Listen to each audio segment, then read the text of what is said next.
On se retrouve en ce mois de juillet 2024 pour continuer d'affronter les bots temporaires. Nous avons précédemment affronté les bots de l'Empire. Et puis, nouvelle catégorie est apparue récemment. Alors là où je tourne la vidéo, on est le 14 juillet. Donc catégorie Crunch Labs. Et donc un seul bot, Marc Robert, affiché à 1200 Elo. Alors 1200 Elo, c'est le niveau affiché, mais j'ai l'impression que ce bot-là joue à un niveau bien au-dessus. Bien au-dessus. D'ailleurs, n'hésitez pas à dire en commentaire si vous avez fait des parties contre lui, si vous trouvez qu'il joue bien, ou si au contraire c'est une formalité pour vous de le battre. Et puis n'hésitez pas à préciser à quel niveau vous estimez cet adversaire. Allez, je propose de commencer, on va lui laisser choisir la couleur des pièces comme d'habitude. Et nous retrouvions avec les pièces noires. Alors on joue C4, on a eu plusieurs réponses face à C4. Alors on va jouer C6 suivi de D5. Peut-être sortir le cavalier d'abord.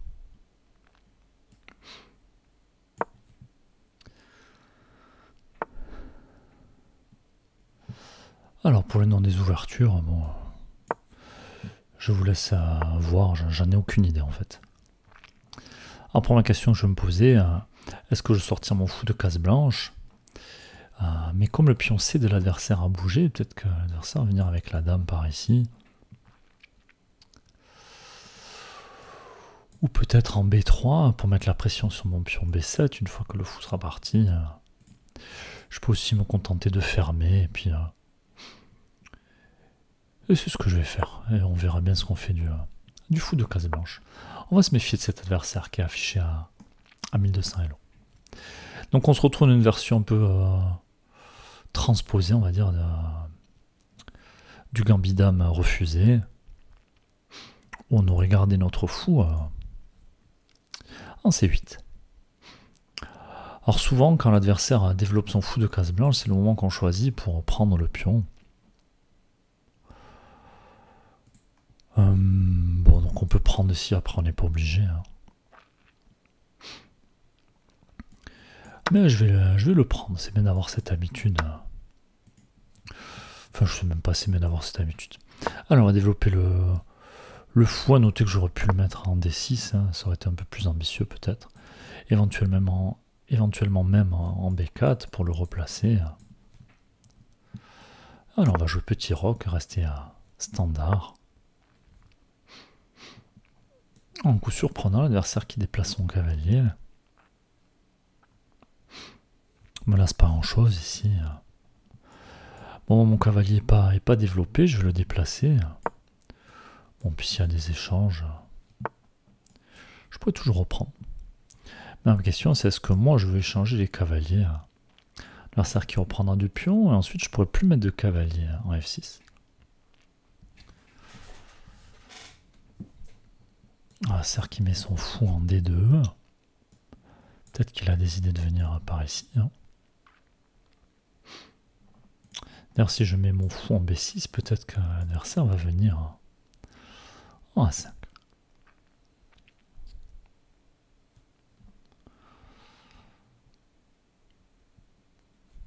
Alors, comment continuer ici? Je peux aussi venir interroger ce fou. Peut-être venir replacer mon cavalier pour pouvoir mettre l'autre cavalier en F6. Donc si jamais je peux récupérer la paire de fous, je vais le faire. En tout cas, je pense que je vais le faire.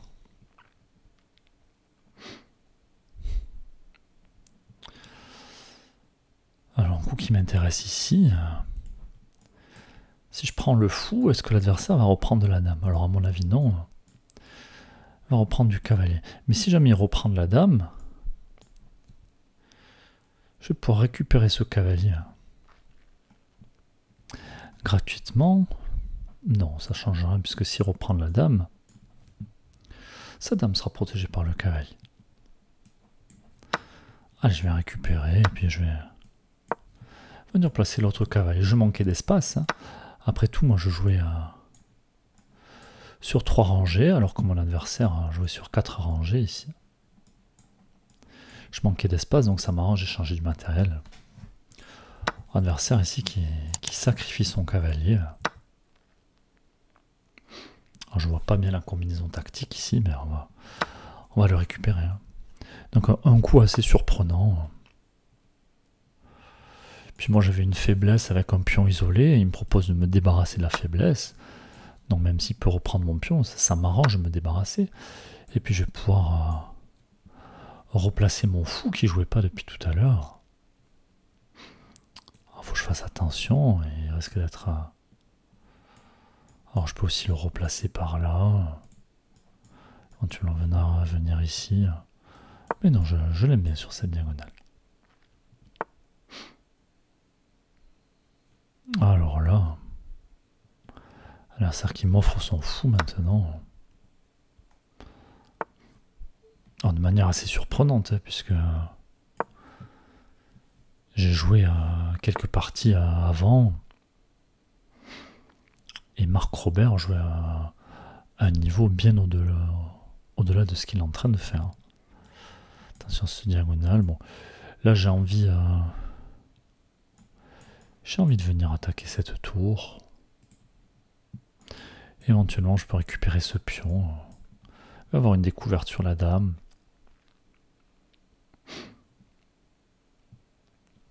Même si je mets mon fou en B5. Est-ce que l'adversaire va pas vouloir prendre et récupérer une tour et un fou? Genre un pion faible. Donc je pense qu'il vaut mieux que je sacrifie mon fou. Alors si l'adversaire déplace la dame, je vais venir chercher la tour, je pense. Hein.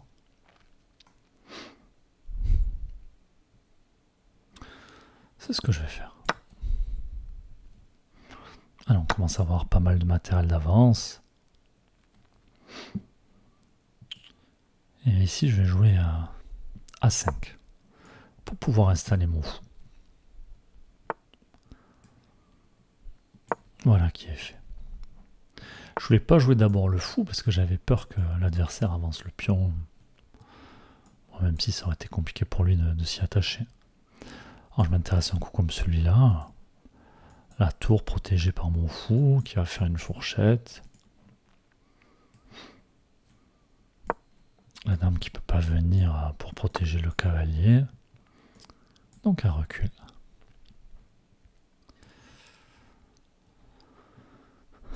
Alors j'ai envie de placer ma dame, doubler les tours. Je peux aussi récupérer ce pion. Ça crée une faiblesse chez mon adversaire.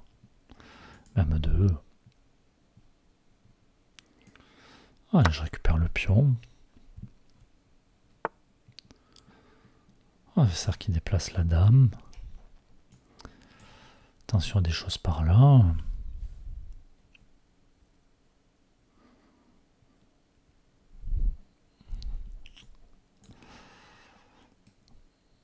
Allez, je déplace ma dame. L'idée étant de faire coulisser la tour.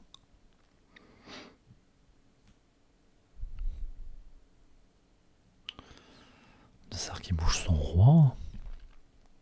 Roi qui attaque ma tour. Allez, je gagne un temps sur la dame. Attention à cette tour qui peut venir par là. Allez, je double les tours. Maintenant, je menace de récupérer la dame. Échec. Attaque la dame en même temps. Alors, est-ce que j'ai un coup intermédiaire ici? Je ne vois pas. On va aller récupérer la dame.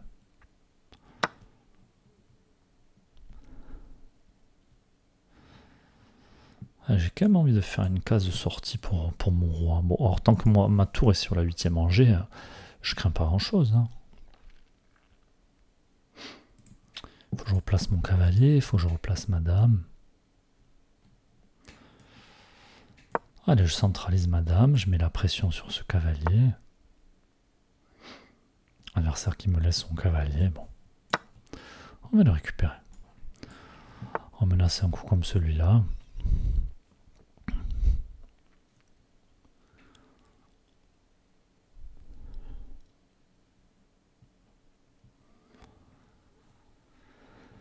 C'est ce que je vais faire, c'est le plus simple.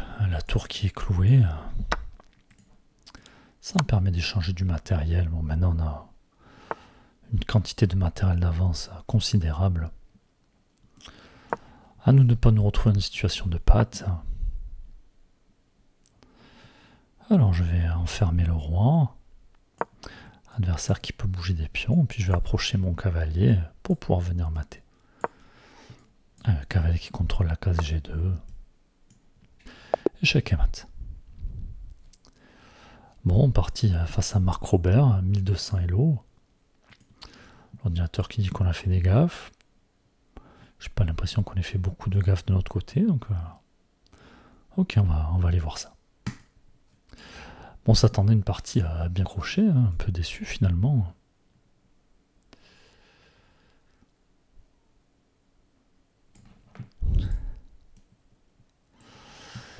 Alors on a joué à 93,6% de précision, 0 erreur, 0 gain manqué, 0 gaffe. Bon, donc surprenant ce premier bilan qui annonçait 3 gaffes de notre part. Une imprécision, et puis tout le reste c'était plutôt bon. Donc l'adversaire qui a joué à 82% de précision. Ok, donc on se retrouve avec plutôt bien joué globalement sur la partie. Alors est-ce qu'on pourrait voir notre imprécision? Bon, mais finalement c'était théorique tout ce qu'on a joué. On l'a dit, hein, souvent quand une fois que le fou a bougé, on vient récupérer ce pion pour faire perdre en temps l'adversaire. Alors imprécision.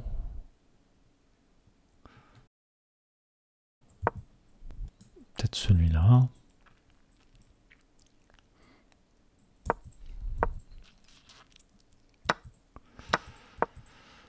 Alors c'est ici l'imprécision.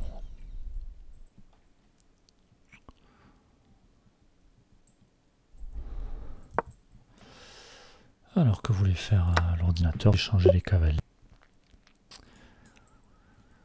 pour endommager la structure de pion.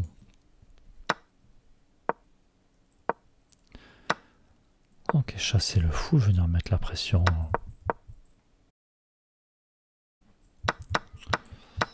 Et c'est qu'il y a un pion ici à récupérer. Hein.